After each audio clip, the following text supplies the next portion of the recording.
আন্তর্জাতিক টি-20-তে বড় দলকে পরাজিত করার ইতিহাস ছিল না যুক্তরাষ্ট্রের, যা মঙ্গলবারের 21 মে ম্যাচ শেষ হয়ে গেল। বাংলাদেশকে সিরিজের প্রথম ম্যাচে 5 উইকেটে হারিয়েছে স্বাগতিকরা। পেইডি ভিউ স্টেডিয়ামে সেটা এক ইতিহাস যুক্তরাষ্ট্রের জন্য, যা অলরাউন্ডার হারমিত সিংহের কথাতেও স্পষ্ট হয়ে যায়। টি-20 সংস্করণে বাংলাদেশের চেয়ে 10 ধাপ পিছিয়ে আছে যুক্তরাষ্ট্র, অবস্থানটা 19তম স্থানে। পূর্ণ সদস্য দেশ হিসেবে বাংলাদেশকে হারানো তাদের জন্য দ্বিতীয় ঘটনা। এর আগে 2021 সালে আয়ারল্যান্ডকে হারিয়েছে তারা। হারমিতের 13 বলে 33 রানের ইনিংস কার্যকরী ছিল বাংলাদেশের বিপক্ষে। এই অলরাউন্ডার প্রথম ম্যাচটি নিয়ে নিজের নানা বিশ্লেষণ জানিয়েছেন, পাশাপাশি আনন্দের অভিব্যক্তিও প্রকাশ পেয়েছে তার কথার মধ্য দিয়ে।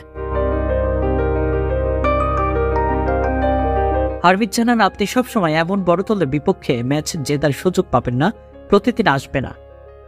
ছেলেরা যেভাবে অনুশীলন করেছি, এটা সবার ব্যক্তিগত দিক থেকে আসা প্রচেষ্টা। বাংলাদেশের বিপক্ষে এমন খেলা দেখানো অনেক বড় ব্যাপার।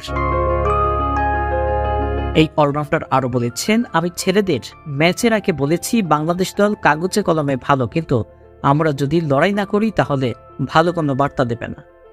আমরা উইকেট সম্পর্কে জানি, এটা আমাদের ঘরের কন্ডিশন। আমরা এই মাঠ সম্পর্কে সবই জানি। এটা টি-20 সংস্করণ, কয়েকটা ধাক্কা দেওয়া, আমরা তাদের পাওয়ার প্লেতে থাকতে দেইনি। বৃহস্পতিবার বাংলাদেশ সময় রাত 9 ঘটিকায় সিরিজের দ্বিতীয় ম্যাচে মুখোমুখি হবে বাংলাদেশ যুক্তরাষ্ট্র। দেশ দেশান্তর 24 খেলাধুলা খবর।